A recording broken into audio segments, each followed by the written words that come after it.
महिला दिनाच्या सगळ्यांना खूप खूप शुभेच्छा। आज 50 वर्ष झाले, आज आपण महिला दिन साजरा करतोय। 50 वर्षापासून महिला दिन साजरा करतोय। 75 मध्ये युनायटेड स्टेटने महिला दिनाला मान्यता दिली आणि तेव्हापासून भारतामध्ये आपण महिला दिन साजरा करतोय। 1908 मध्ये अमेरिकेच्या न्यूयॉर्क शहरामध्ये 15,000 महिला रस्त्यावर आल्या होत्या। त्याच्यानंतर त्याच धर्तीवर रशियामध्ये सुद्धा जवळजवळ महिलांनी कामबंद आंदोलन केलं होतं। कामगार महिलांनी संप पुकारला होता आणि सम्राट निकोलसच्या नाकीनऊ आणले होते। या सगळ्या धर्तीवर महिला दिन साजरा व्हावा, महिलांचा हा जो लढा आहे या इतिहासाला कुठेतरी उजाळा मिळावा म्हणून हा दिवस 8 मार्च हा महिला दिन साजरा व्हावा म्हणून क्लारा झेटकिनने 1910 मध्ये जी परिषद झाली होती न्यूयॉर्क शहरामध्ये कोपनहेगनमध्ये, तर त्या ठिकाणी तिने काय केलं होतं, हा प्रस्ताव मांडला होता आणि 17 देशांनी तिला पाठिंबा दिला होता। खरं तर महिला दिन 1911 पासून आणि नंतर 1922 पासून सर्रास सगळ्या देशांमध्ये साजरा होत असला तरी भारतात मात्र युनायटेड स्टेटने मान्यता दिल्यानंतर म्हणजे 1975 पासून महिला दिन साजरा होतो। आता भारतामध्ये महिला दिन 50 वर्ष झाले आपण साजरा करतोय, पण इथल्या महिलांना जर महिला दिनाचं स्वातंत्र्य मिळालं असेल तर ते डॉक्टर बाबासाहेब आंबेडकर यांच्या हिंदू कोड बिलामुळे आहे। कारण महिला दिनाच्या किंवा महिलांच्या ज्या मागण्या होत्या, आंदोलनकर्त्या महिलांच्या काय होत्या, पुरुषांच्या बरोबरीनं आम्ही काम करतोय तर मग पुरुषांच्या बरोबरीनं आम्हाला वेतन सुद्धा मिळायला हवं। दुसरी मागणी ही होती की आम्हाला मालक मन मानेल तितके तास कामाला लावताय तर हे चालणार नाही, आमच्या कामाचे 8 ते 10 तास कामाचे ठरवून द्यायला हवे आणि आम्हाला मतदानाचा अधिकार हवा। भारतातील महिलांना हे अधिकार डॉक्टर बाबासाहेब आंबेडकर यांच्या संविधानामुळे मिळालेले आहे, हिंदू कोड बिलामुळे मिळालेले आहे। एखादी घटस्फोटित असेल किंवा एखादी विधवा महिला असेल किंवा आई वडिलांकडून ती विभक्त झालेली असेल, नवऱ्याकडनं विभक्त झालेली असेल तरी सुद्धा तिला वडिलांच्या संपत्तीत, नवऱ्याच्या संपत्तीत वाटा जो मिळतो तो हिंदू कोड बिलामुळे। म्हणूनच म्हणते की आम्ही जो काही महिला दिन साजरा करतोय, महिला दिनाचा आनंद किंवा महिला स्वातंत्र्य मिळते ते हिंदू कोड बिलामुळे मिळते।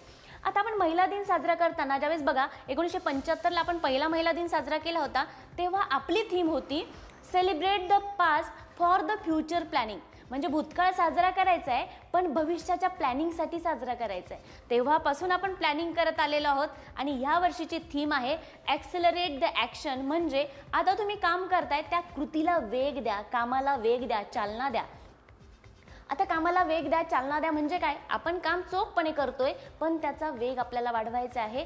कारण ह्या देशामध्ये 50% महिलांची संख्या आहे आणि तसं पाहिलं तर देश अजूनही आर्थिकदृष्ट्या सक्षम नाही। आर्थिकदृष्ट्या सक्षम नाही असं मी का म्हणते, बघा जुने लोक म्हणतात जिच्या हाती पाळण्याची दोरी ती जगाला उद्धारी, पण महात्मा फुले आले आणि महात्मा फुले म्हणाले जिच्या हाती शिक्षणाची दोरी ती जगाला उद्धारी। आणि डॉक्टर बाबासाहेब आंबेडकर आले आणि ते म्हणाले तिच्या हातात शिक्षणाची दोरी दिली आहे पण त्याला जर आपण आर्थिक जबाबदारीची जाण दिली किंवा आर्थिक जबाबदारी जर महिलांच्या हातात दिली तर तिचा झोका योग्य दिशेने जाईल आणि अवकाशाला गवसणी घालेल।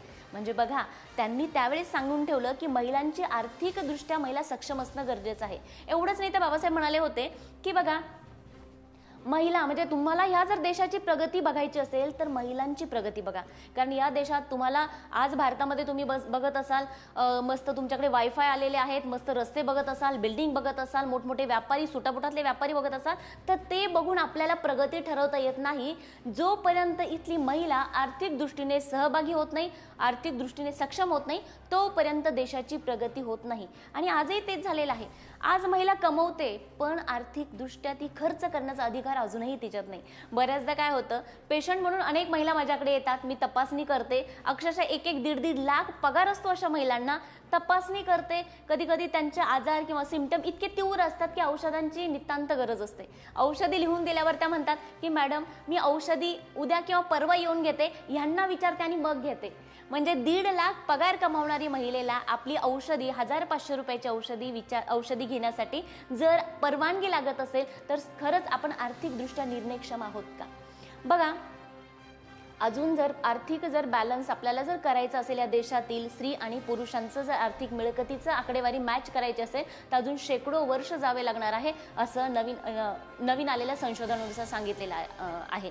परंतु तरी सुद्धा बघा आज महिलांची किंवा महिला दिन साजरा का केला जातोय तर 2 गोष्टी आहे। सगळ्यात पहिली आहे जेंडर इक्वॅलिटी, म्हणजे जी स्त्री पुरुष समानता आहे ती प्रस्थापित करायची आहे, लिंगभेदाला कुठेतरी आपल्याला फाटा द्यायचा आहे। परंतु खरंच समानता शक्य आहे का हो? निश्चितच नाही। कारण मी म्हणते स्त्री पुरुष समानता ही शक्य आहे की नाही माहीत नाही, पण स्त्री पुरुष सन्मान, एकमेकांचा सन्मान सहज शक्य आहे. कारण स्त्री पुरुष समानता का होणार नाही, कारण बघा स्त्री ही मुळातच पुरुषांपेक्षा कितीतरी अधिक पटीने स्ट्रॉंग आहे.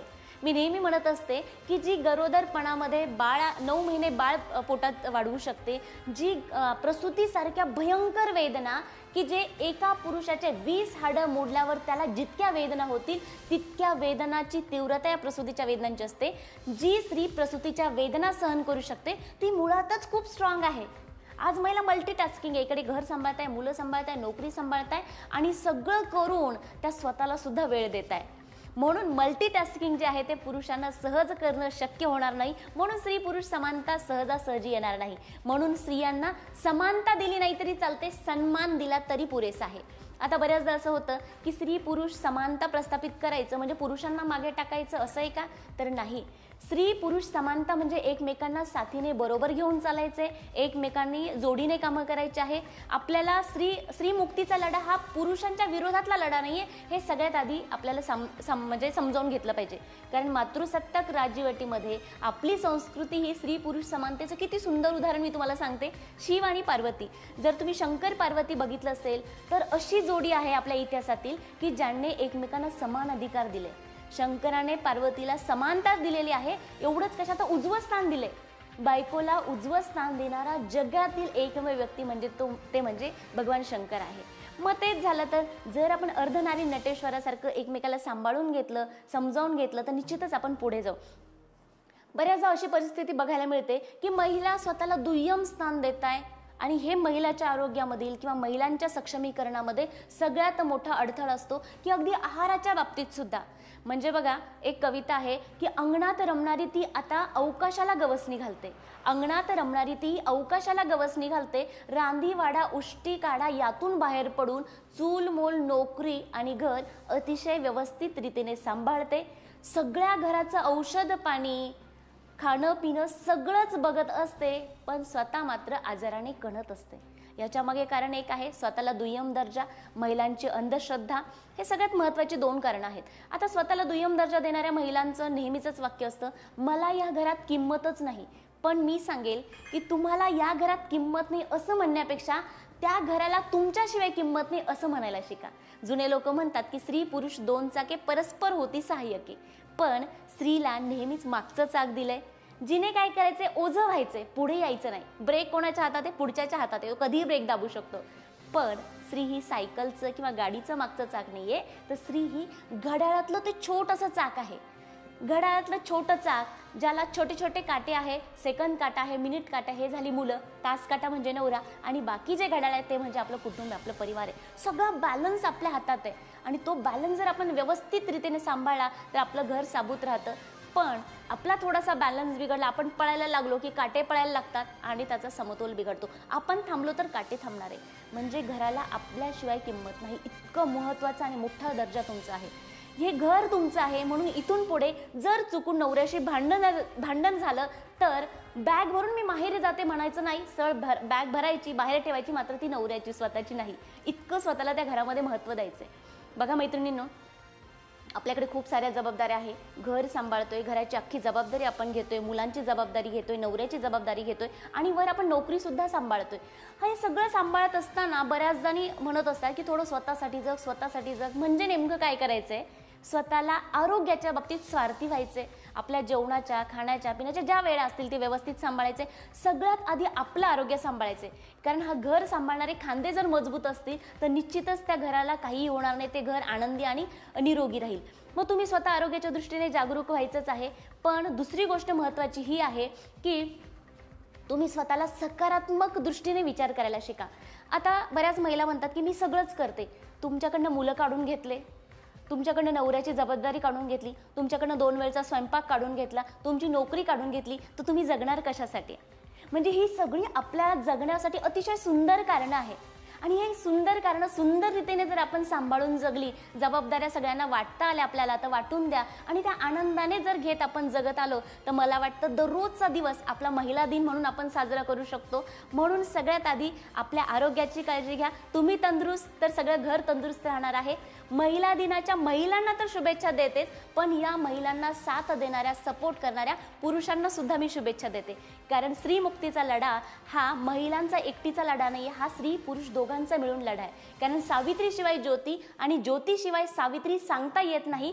संसाराची ही ज्योत जी आहे ती एकट्याने नेता येत नाही. तर मैत्रिणींनो, आनंदी राहा, वर्षभर आनंदी राहा आणि पुढचा महिला दिन असाच आनंदाने साजरा करा. एवढं बोलते आणि थांबते. धन्यवाद. जय जिजाऊ.